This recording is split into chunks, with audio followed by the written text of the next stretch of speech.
ইচ্ছা, আশা, প্রত্যাশা, আকাঙ্ক্ষা এসবই তো মানব সমাজের চালিকা শক্তি, তাই না?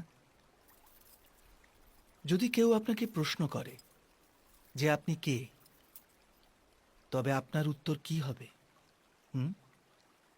বিবেচনা করুন।